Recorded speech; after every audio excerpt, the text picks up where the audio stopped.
For today, I have something a little different. Back when I was teaching, my favorite unit with my seniors was Hamlet, which I would read as dramatically as my reserved and modest personality would allow, from beginning to end. Sometimes 4 times a day, so I am intimately familiar with this play.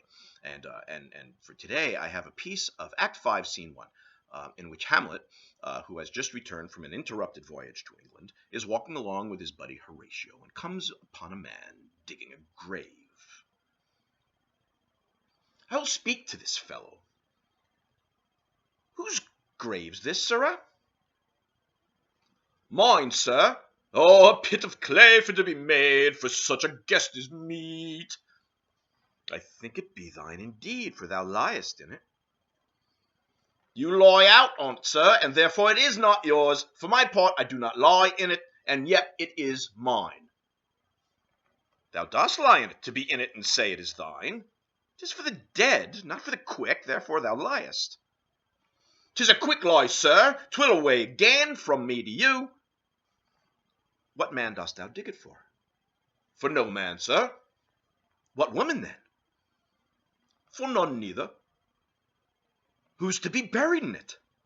One that was a woman, sir, but rest her soul, she's dead. How absolute the knave is! We must speak by the card, or equivocation will undo us.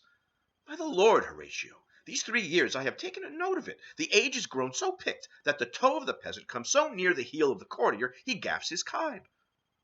How long hast thou been a grave maker? Of all the days of the year, I came to it that day that our last King Hamlet overcame Fortinbras. How long is that since? Cannot you tell that? Every fool can tell that. It was the very day that young Hamlet was born, he that is mad and sent into England. Ay, marry, why was he sent into England?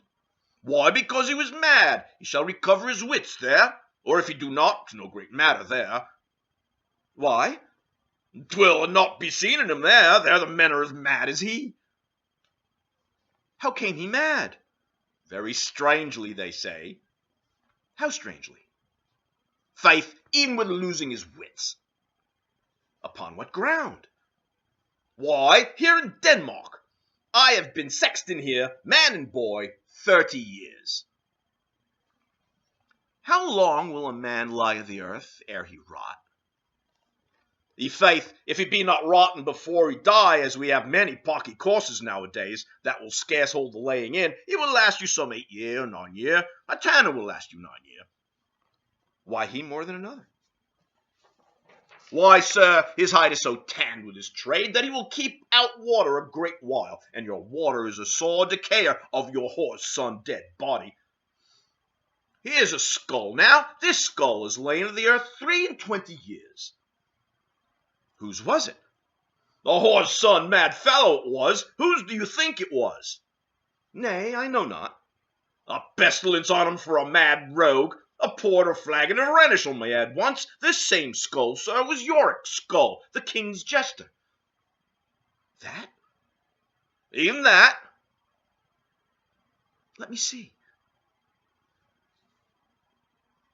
Alas, poor Yorick. I knew him, Horatio. A fellow of infinite jest, of most excellent fancy. He hath borne me on his back 1,000 times, and now how abhorred in my imagination it is. My gorge rims at it. Here hung those lips that I have kissed I know not how oft. Where be your gibes now? Your gambols, your songs, your flashes of merriment that were wont to set the table on a roar? Not one now to mock your own grinning? Quite chapfallen?